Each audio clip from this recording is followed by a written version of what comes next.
Good afternoon, everyone. Certainly a day and a news conference that no one wants to be at. A community behind us, Annunciation Church and School, committed to academics, service, and Catholic values, filled with the first days of school of beautiful children going to learn those values, share with their teachers and their classmates. Instead of that joy and that curiosity and that learning, they were met with evil and horror and death. And we often come to these and say, these unspeakable tragedies, are there be words for these types of incidents, because they should not happen. And there's no words that are going to ease the pain of the families today. On behalf of all the people of Minnesota, our deepest sympathies. A wish that any of these words would make what you're feeling now better, but it won't. A place that's founded on community, founded on service, founded on family. I'd like to give special thank you to the mayor and the team in Minneapolis, the Minneapolis Police Department, Hennepin County Sheriff's Office, Minnesota State Patrol, the BCA, so many agencies, our federal partners in the FBI, the first responders, and the heroic work that's happening now as we speak at multiple medical locations, including Hennepin County Medical Center, where most of our children were transported to receive the life-saving care. The thoughts and prayers and the hopes and the support that we need to give them in this moment too is critical. Speaking with all the people here and grateful to our federal partners, Senator Klobuchar speaking early this morning, and receiving a call from President Trump, who was with his leadership team of the Attorney General and the Vice President, expressing their deep condolences amongst the horror that happened and an offer to provide the support to the folks here in Minnesota of what's needed. So there's a lot of cameras here, and unfortunately we've been through these types of things. They will be gone at some point. All of you have to do your jobs. But what happened here today will not be gone. Minnesotans will not step away. We'll stand with this community. We'll redouble ourselves to do the best we can to understand what we can do to prevent any parent from having to receive the calls they received today, from any school dedicated to children having to respond to a situation that, as we said, is unthinkable, but that's all too common, not just in Minnesota, but across this country. It's Minnesota's day to day, and it's my strongest desire that no state, no community, no school ever experiences a day like this. So I ask the rest of the folks around the country who are watching, keep us in your thoughts and prayers, but also keep us in the thoughts for action. Keep us in the ideas that we can work together. And it's on these days like this, I think, and I hope we can hold on to it, we are unified as a community. Everybody across the country today is part of the Annunciation Parish, and they're with those families. With that, Minneapolis Mayor Jacob Fry.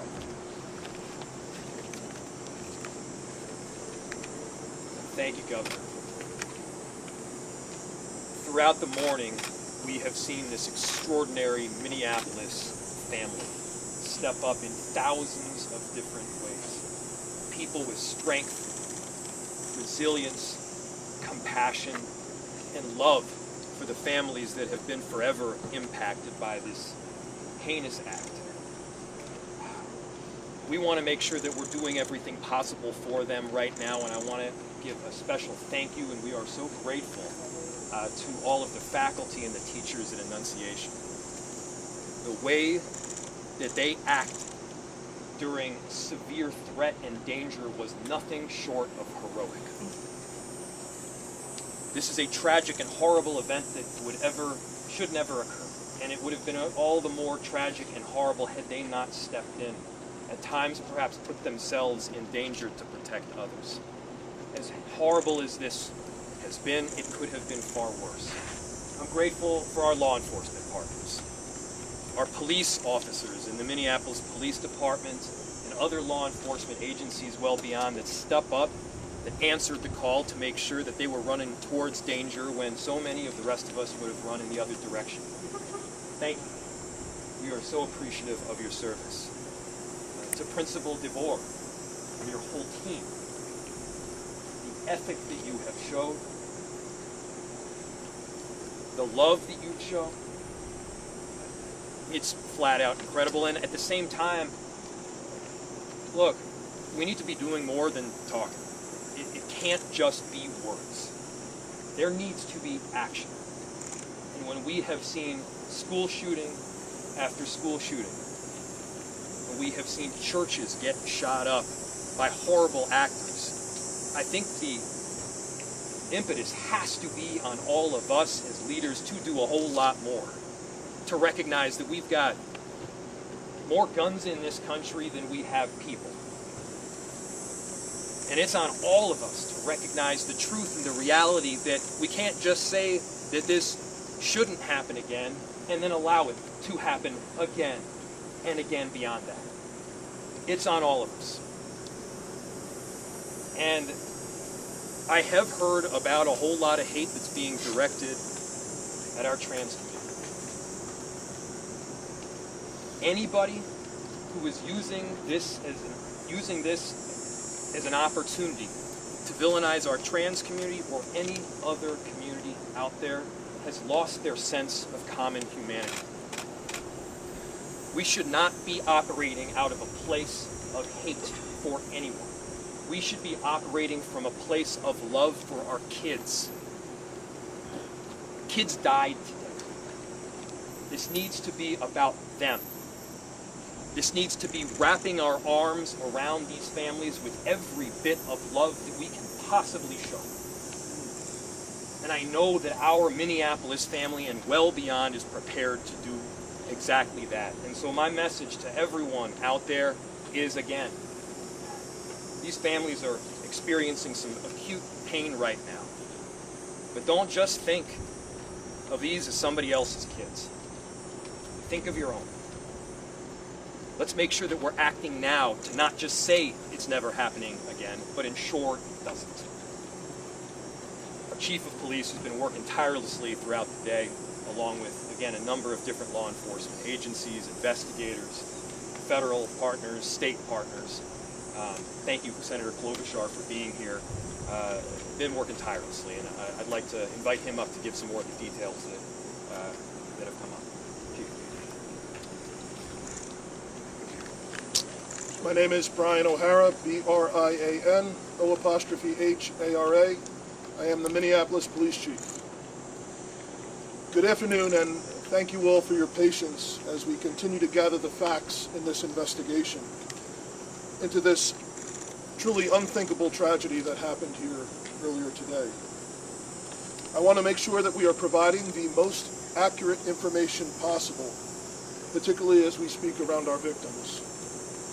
At this point, we know we have a total of 19 victims from this tragedy. 2 were young children, ages 8 and 10, that were sitting in the pews at Mass when they were shot and killed. They were pronounced deceased on the scene. There were another 14 children between the ages of 6 and 15 that were injured by gunfire. There were also 3 adults in their 80s that were parishioners here attending Mass that were also shot in this incident. The families of all of the children that have been affected have been notified. The coward that shot these victims took his own life in the rear of the church. That coward has been identified as 23-year-old Robin Westman, no prior criminal history. As to the weapons used to perpetrate this horrific attack, there was a rifle, a shotgun, and a pistol. All 3 had been lawfully purchased by the shooter. At this stage, we believe that the shooter had acted alone. There is no indication of other suspects directly involved in carrying out this attack. Our investigators are working with other agencies in the process of executing 4 search warrants. One is for the church itself, where this crime occurred. The other 3 are residences nearby in the metro that are related to this shooter. Additional firearms are being recovered from those 3 residential locations as we speak. We're also aware of a manifesto that the shooter had timed to be released on YouTube. This manifesto appeared to show him at the scene and included some disturbing writings. That content has since been taken down with the assistance of the FBI, and it now remains under active review by our investigators. We know this community is reeling and is in pain. I want to ensure everyone in our community, this parish, all of the families affected, and all of our residents, that all of law enforcement collectively, local law enforcement, our county, our state, and all of our federal law enforcement partners have been here, and we are all working tirelessly to uncover the full scope of what happened, to try and identify a motive why it happened, and whether there are any other further details. We will continue to share updates as the investigation progresses, and we remain committed to being as transparent as possible while protecting the integrity of this investigation. In a moment, I will take some questions that I am able to answer, but first I want to bring up the principal of Annunciation School, Matt Du Bois, as well as, after him, the Archbishop, our Archbishop Bernard Hebda.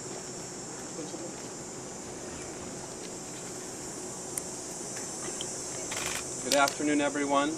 To any of our students, families, and staff watching right now, I love you. You're so brave, and I'm so sorry this happened to us today. Within seconds of this situation beginning, our teachers were heroes. Children were ducked down. Adults were protecting children. Older children were protecting younger children. And as we heard earlier, it could have been significantly worse without their heroic action. This is a nightmare, but we call our staff the Dream Team. And we will recover from this. We will rebuild from this. When we planned for this school year, we intentionally chose a theme from the prophet Jeremiah chapter 29, a future filled with hope. There's nothing about today that can fill us with hope. We, as a community, have a responsibility to make sure that no child, no parent, no teacher ever has to experience what we've experienced today, ever again.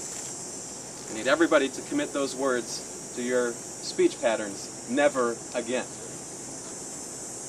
We lost 2 angels today. Please continue to pray for those still receiving care. We can't change the past, but we can do something about the future. There's an African proverb that says, when you pray, move your feet. So I beg you, I ask you to please pray, but don't stop with your words. Let's make a difference and support this community, these children, these families, these teachers. Never again can we let this happen. I love you, Annunciation family. We're with you, and we will be stronger when this is done. Archbishop Hebda will be coming.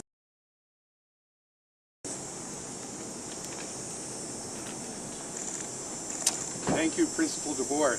I'm so grateful that Mayor Fry and the Chief both mentioned how were. I'm so grateful to the pastor here at Annunciation, Father Dennis Aaron, for the deacon. It's time.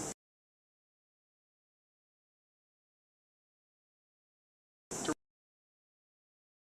for families everywhere. From an event. But Principal DeBoer said it wasn't so clear where would be the source of hope. And brothers and sisters, we have to be men and women of hope. Already today I've been receiving messages from all over our country promising prayers. And I think it's the prayers of the feet as well, Principal.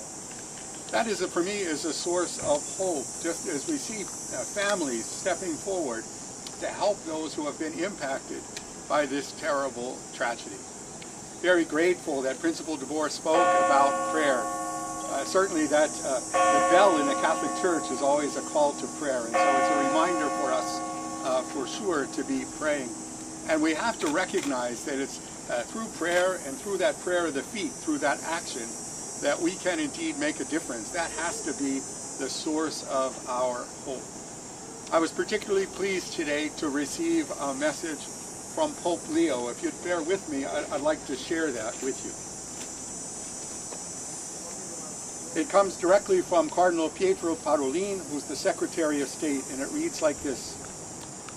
His Holiness Pope Leo XIV was profoundly saddened to learn of the loss of life and injuries following the shooting that took place at Annunciation Church in Minneapolis. And he sends his heartfelt condolences and the assurance of spiritual closeness to all those affected by this terrible tragedy, especially the families now grieving the loss of a child, while commending the souls of the deceased children to the love of Almighty God. His Holiness prays for the wounded as well as the first responders, medical personnel, and clergy who are caring for them and their loved ones. At this extremely difficult time, the Holy Father imparts to the Annunciation Catholic school community, the Archdiocese of St. Paul and Minneapolis, and the people of the greater Twin Cities metropolitan area, his apostolic blessing as a pledge of peace, fortitude, and consolation in the Lord Jesus. My brothers and sisters, that gives me some hope. We know that the Holy Father, Pope Leo, did his hospital training right here in Minneapolis, so he knows our community, and he's been reminding anybody visiting from Minnesota that he spent some time here. We're very grateful for his blessing, but I, like those who have spoken before, ask that you would continue to look for those ways of supporting those who've been impacted today, not only with your prayers, but also with your action. Thank you. And Chief, I now turn this back to you for your questions.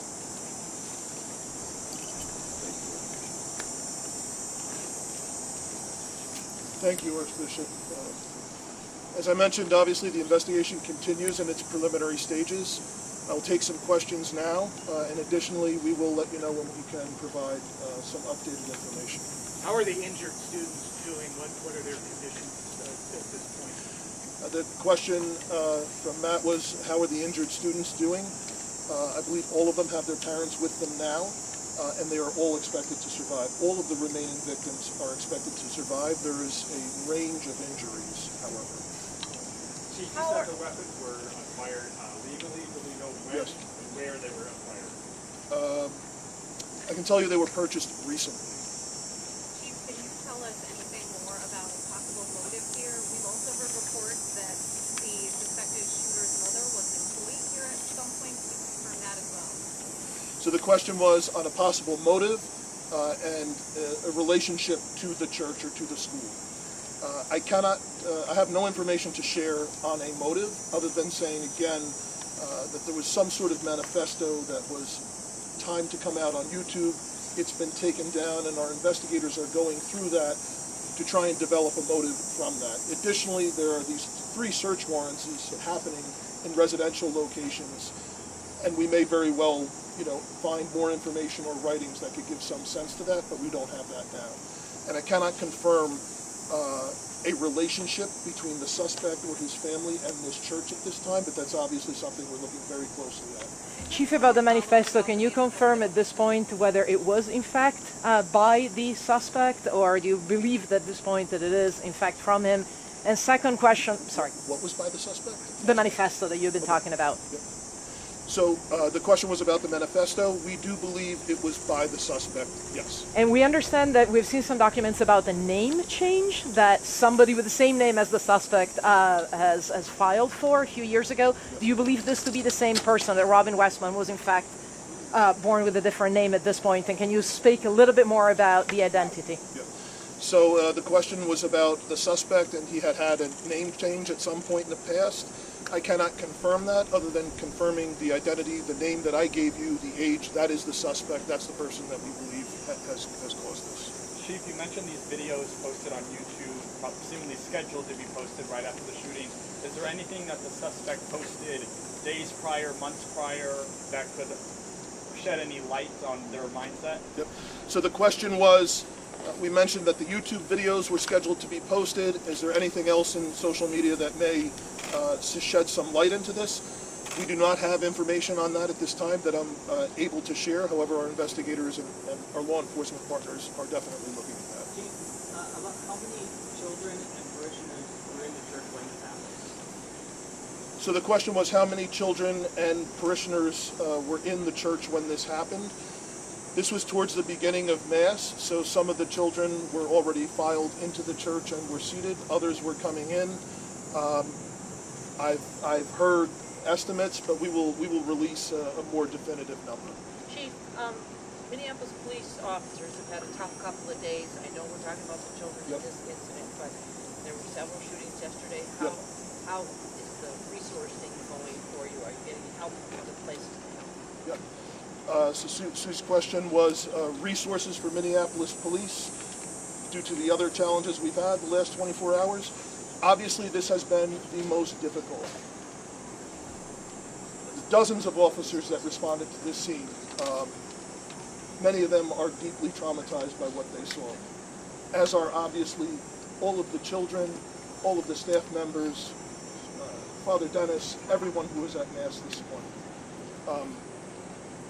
So obviously that has been our number one priority, is to care for the health and wellness of the officers that responded here.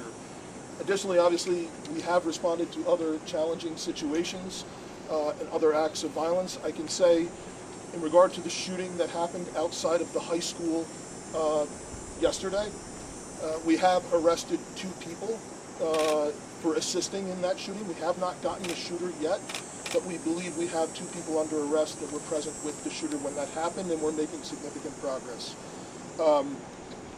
There was an additional arrest at a homicide last night that happened on the 2700 block of 3rd Avenue South. That person has not been booked specifically for being responsible for that murder, but we believe that is the person who caused that. Is this the first time you've ever had to deal with a mass shooting? No, unfortunately not. Chief? A lot of the top politicians here, and principal and others, have said that this can never happen again. I'm just wondering if you have a suggestion for where we start to make sure that it doesn't ever happen again. Yeah, so the question was, where do we start to make sure it doesn't happen again? I don't have an answer for that at this time. Chief, we understand from the federals that there is an idea that this might be investigated, maybe it already is, I'm not sure of my information, as a hate crime against Catholics. I'm asking you, perhaps, Archbishop Hebda, is this a line of investigation that you have open? Can you comment on that? So the question is this an investigation into a hate crime against Catholics? We don't have a motive at this time. Obviously, we're open to any possibilities at all, but we don't have a motive or anything to suggest. Do you know if there is any more safety, any more protective measures that are implemented at other Catholic schools throughout the Twin Cities or churches? I'm sure there are masses going around right now this afternoon. It's just a week out from, or a few days before the start of school here. So the question is the concern for other churches, other schools around the metro. Unfortunately, this is something that our community has been dealing with for some time. The threat of active shooters, the threat of hate crimes at houses of worship, unfortunately is not something new here. And of course, our precinct inspectors, our crime prevention specialists are available to work with both houses of worship, churches, and schools that do reach out to assist in any additional security measures or advice that we can. One last question about that to follow up. Are you aware if this is the first time that actually a Catholic Mass has been targeted and there have been victims inside a Catholic church during Mass?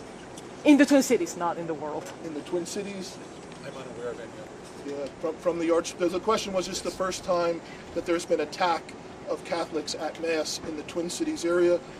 The Archbishop is unaware of any other attack. The FBI director is saying that this is being investigated as domestic terrorism. Are you also tracking this? That's our last question. The question was, is it being investigated by the FBI? The FBI director is saying this is domestic terrorism. Is that what you're tracking? Well, the FBI is here with us and has been a part of this entire investigation, as well as the ATF, other law enforcement, It's being led right now by the Minneapolis Police Department, and we are looking at, obviously, any possibilities from wherever the evidence will lead us from what we recover. Absolutely. Thank you all again so much for your time today, Conversation with the for your president support. this afternoon? Yes, I think there's probably 2 names you would like spelling for.